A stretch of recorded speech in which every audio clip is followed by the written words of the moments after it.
आज की वीडियो का टॉपिक होगा प्राइवेट एमबीबीएस इन पाकिस्तान में प्राइवेट करने को बेहतर समझते हैं as compare to other countries. एक ऐसे अदारे का इंतखाब किया जाए जिसकी एक रिच लेगेसी। यूएचएस की अक्सर पोजीशंस में मुझे प्राइवेट कॉलेजेस काफी ऊपर नजर, इनमें प्रैक्टिकल वाइवे के मार्क्स बहुत ज्यादा दिए जाते हैं हॉस्पिटल में और अपने हॉस्पिटल दोनों में आपके पास चॉइस हो विद सेम पे हाउस जॉब करने की, तो आप किस में करेंगे? जी, मैं अपने हॉस्पिटल में ही करूँगा। उसको बहुत ज्यादा स्कोप नहीं है, उसको भी करना चाहिए। अगर कोई नहीं चाहता तो नहीं करे वो।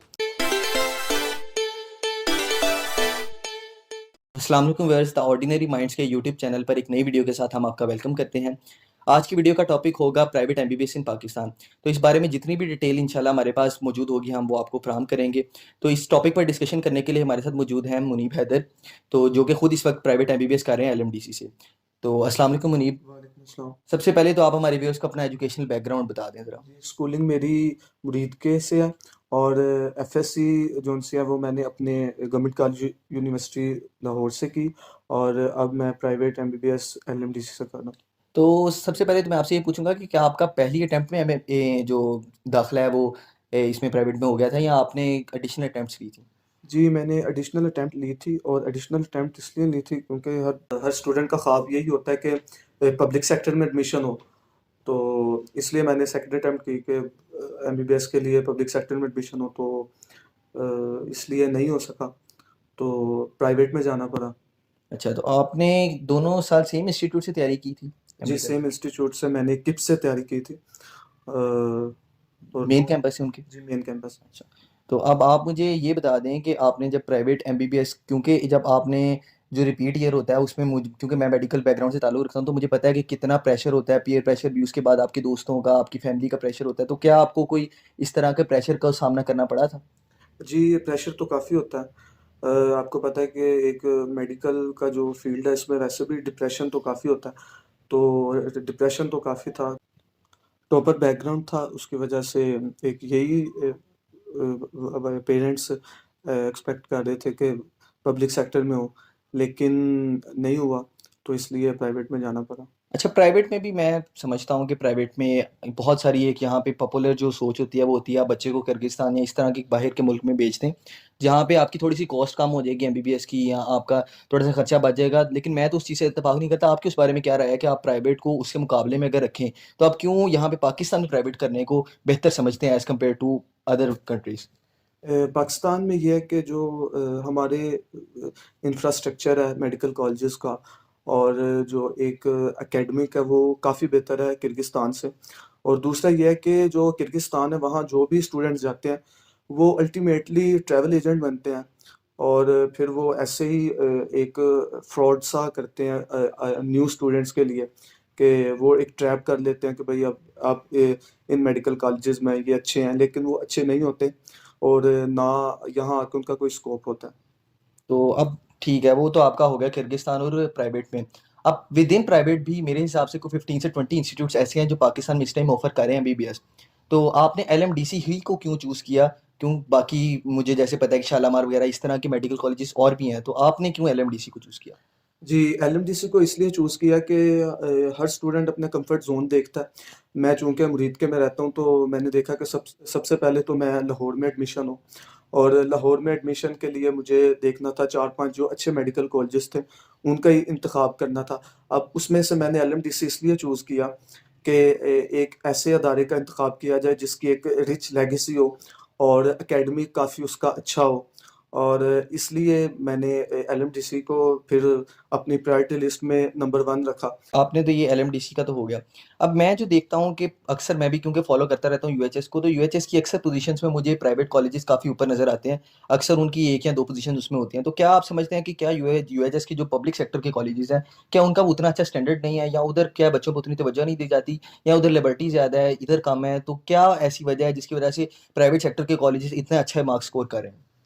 असल में जो प्राइवेट मेडिकल कॉलेजेस होते हैं वो बच्चों पर ख़ुसूसी तवज्जो देते हैं और जो क्योंकि पब्लिक सेक्टर में स्टूडेंट्स को एक लिबर्टी सी दी जाती है और जो प्रोफेसर्स और अदारा इस तरह तवज्जो नहीं देता और उनकी अटेंडेंस भी शॉर्ट होती है, प्रॉक्सी सिस्टम होता है। हमारे यहाँ ऐसा सिस्टम है कि अगर हम एक लेक्चर छोड़ दें, तो उसमें हमारे पेरेंट्स को मैसेज चले जाता है और मतलब काफ़ी स्ट्रिक्टनेस है और पढ़ाई के लिहाज से भी काफ़ी स्ट्रिक्टनेस है, तो उस वजह से फिर इन स्ट्रिक्टनेस को देखते हुए हमारे जो प्राइवेट मेडिकल कॉलेजेस हैं, ये पोजीशन सिक्योर कर लेते हैं। अच्छा, ये आपने पोजीशन सिक्योर वाली बात की तो इससे एक मेरे और सवाल ज़हन में आ गया कि अक्सर जो प्राइवेट पब्लिक सेक्टर के स्टूडेंट्स का ये ज़रूर क्वेश्चन होता है या उनका ये होती है क्वेरी ये होती है कि जो मेडिकल कॉलेजेस जो प्राइवेट वाले हैं इनमें प्रैक्टिकल वाइवे के मार्क्स बहुत ज़्यादा दिए जाते हैं जिसकी वजह से इनकी scoring percentage as compare to public sector के बहुत ज़्यादा होती है। तो इसके बारे में आपकी क्या राय है? क्या इस तरह होता है? जी, मुख्तलिफ मेडिकल कॉलेजेस हैं। अब हमारा मेडिकल कॉलेज है, इसमें हमारे टॉपर को भी वो उस तरह नंबर नहीं देते। सियालकोट मेडिकल कॉलेज है, उसमें ऐसा होता है कि स्टूडेंट्स को काफ़ी 95 प्लस नंबर दिए जाते हैं, तो इसलिए वो फिर पोजीशन भी सिक्योर कर लेते हैं और बच्चों का रिजल्ट भी काफ़ी अच्छा कंपाइल हो जाता है। तो बाकायदा मतलब आप कहना ये चाह रहे हैं कि इस तरह सिस्टम ये इस तरह का प्रैक्टिकल वाइवे में फेवर दी जाती है, आपके में नहीं दी जाती वो एक अलग बात है। जी, दी जाती है, लेकिन वो डिपेंड करता है कि वो किसी पब्लिक में भी दी जा सकती है, लेकिन यह है कि दी जाती नहीं, है। पब्लिक में नहीं दी जा सकती, ये इस चीज़ का मैं गवाह हूँ कि पब्लिक में नहीं दी जाती, ये ज़्यादा प्राइवेट सेक्टर में ही होता है काम। अच्छा, उसके बाद तो ये तो बात हो गई आपकी एलएमडीसी के, बाकी हम मैं आपसे ये पूछूँगा कि इनका जो हॉस्पिटल वाला सिस्टम है या जो आपका क्लिनिकल साइड है, वो कैसी है? जी, किसी भी मेडिकल कॉलेज को अगर परखना हो कि वो कैसा है, तो वो देखा जाता है कि उसके जो एसोसिएट हॉस्पिटल हैं वो कैसे हैं।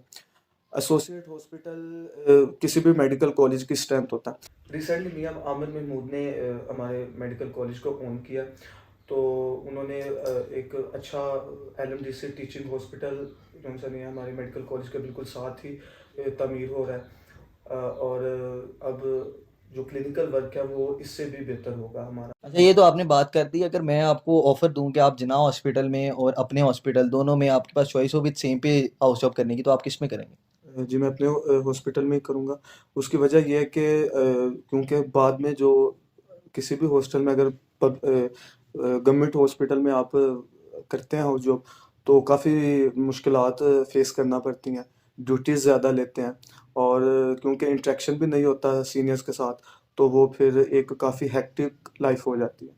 अच्छा, तो आप मतलब नहीं करेंगे। जी, नहीं। अच्छा, अभी ये जो आपको 2 करोड़ की ब्रैकेट फॉर एग्ज़ाम्पल मैं देता हूँ, तो अब एक लोअर मिडल क्लास या मिडल क्लास बैकग्राउंड से बच्चा आता है, जिसके पास the only source of income उसके बाप की तनख्वाह है, जो कि अराउंड अबाउट 50,000 अगर आप लगा लें। तो उसके पास अगर वो प्राइवेट एमबीबीएस करना चाहे, उसका ड्रीम भी है, तो वो क्या आप उसको रिकमेंड करेंगे कि वो अपना घर या कोई इस तरह का प्लॉट वगैरह या कोई प्रॉपर्टी जो उसकी इस टाइम पे है, उसको वो बेच के वो लगा दे, ये सोच के कि प्राइवेट या एमबीबीएस करने के बाद उसका बहुत स्कोप है?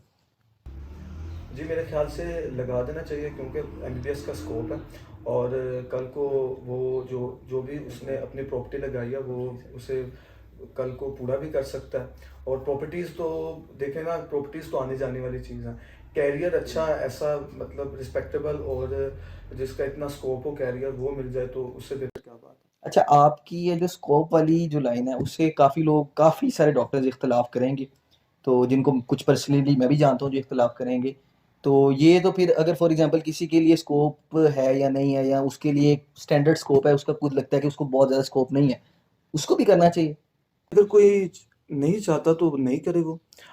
लेकिन यह है कि अगर किसी का पैशन है, किसी का शौक है, किसी के पेरेंट्स के ये एक शौक सा, और ये है कि भाई मेरा जो बच्चा है या बेटा है या बेटी है, वो एक रिस्पेक्टेबल इस कौम के फ़र्द बने, तो वो ज़रूर करे।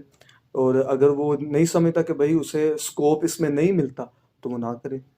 अच्छा, आपने तो ये बात की रिस्पेक्टेबल वाली, इससे मैं थोड़ा-सा डिफ़र करूँगा कि क्या आप समझते हैं कि कोई और शोबा मेडिकल के अलावा रिस्पेक्टेबल नहीं है? नहीं, देखिए बिल्कुल, हर जो शोबा है वो रिस्पेक्टेबल होता है, और मुख्तलिफ़ लोगों के अल्लाह ने फ़ाइज़ लगाए हैं। और ये है कि एमबीबीएस में ये है ना कि कुरान मजीद की आयत है कि जिसने एक जान बचाई, उसने गो के सारी दुनिया की जान बचाई। तो इसलिए ये देखा गया कि ये जो एमबीबीएस शोबा है ये मसीहा भी है और रिस्पेक्टेबल भी है। तो इस तो वजह से जैसे कि इन्होंने बता दिया कि मेडिसिन का प्रोफ़ेशन इनके लिहाज़ से रिलीजियसली भी हमारा रिकमेंडेड और अच्छा प्रोफ़ेशन है, रिस्पेक्टेबल प्रोफ़ेशन है और दुनियावी लिहाज़ से भी वो एक अच्छा रिस्पेक्टेबल प्रोफ़ेशन है। तो जाते-जाते हम एक चीज़ इनसे यही मैसेज देना पूछेंगे कि क्या वो हमारी यूथ को जो आगे मेडिसिन को परस्यू करना चाहती है, उनको आप अगर कोई मैसेज देना चाहें तो? जी, जैसे हर स्टूडेंट की ख्वाहिश यही है कि वो पब्लिक सेक्टर में एडमिशन हो, अगर तो हो जाए तो बेस्ट है। लेकिन ये है कि अगर आपके पास वसाइल हैं और आप इतना इसे कर सकते हैं, तो आप ज़रूर प्राइवेट में आएँ और एमबीबीएस में एडमिशन अभी इन चीज़ों को ना सोचें कि स्कोप हर फील्ड में होता है, और ये है कि आप एडमिशन ज़रूर लें। तो ये थी हमारी आज की वीडियो। तो उम्मीद है आपको वीडियो ये अच्छी लगी होगी। अगर आपका कोई क्वेश्चन है इसी मेडिकल की फील्ड में या किसी भी और फील्ड के बारे में, या आप कोई वीडियो चाहते हैं कि हम उस टॉपिक पर वीडियो बनाएं, तो ज़रूर हमें कमेंट्स में बताएं। तो बाकी अगर हमें हमारी वीडियो अच्छी लगी है तो हमें तमाम प्लेटफॉर्म्स पर फॉलो कर लें। शुक्रिया।